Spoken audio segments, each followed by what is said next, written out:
Mars continue à fasciner les hommes qui rêvent de fouler sa surface. Depuis plus de 50 ans, les scientifiques observent cette planète qui, il y a 3 milliards d'années, devait ressembler à la Terre. Un immense océan couvrait sans doute alors les 2/3 de son hémisphère nord, avec une profondeur d'environ 1600 mètres. Et puis, il s'est passé quelque chose sur cette planète distante de 75 à 400 millions de kilomètres de la Terre. Les hypothèses actuelles attribuent à la petite taille de Mars l'une des causes probables de la disparition de l'essentiel de son atmosphère et de son eau. En effet, le volume de Mars est environ la moitié de celui de la Terre, tandis que sa masse n'atteint que 15% de celle de notre planète.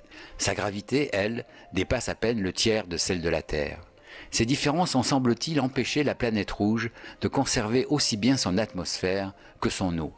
Du moins en surface. Il reste en effet à creuser le sol martien pour déterminer s'il existe encore de l'eau liquide dans ses profondeurs.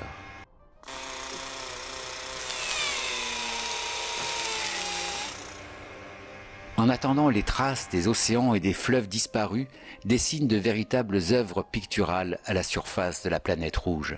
Ces empreintes d'un passé lointain ont inspiré un artiste finlandais, le photographe Jan Frodman.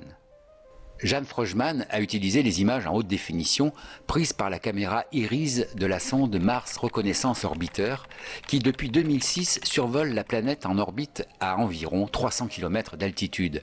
L'objectif de cet instrument est de cartographier la surface de Mars grâce à une résolution qui permet de distinguer des détails de seulement 20 à 30 cm.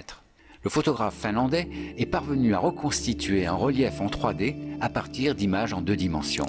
Pour cela, il lui a fallu déterminer pas moins de 33 000 points de référence. Le résultat est remarquable, même si les couleurs ne sont pas celles de la réalité. Voici un extrait du film de 4 minutes 30 qu'il a réalisé pour nous inviter à découvrir les sculptures d'une exposition façonnée au fil de milliards d'années d'érosion par l'eau, le vent et le sable et d'impact d'astéroïdes. La surface de Mars se révèle ainsi dans sa nudité, son aridité et sa beauté.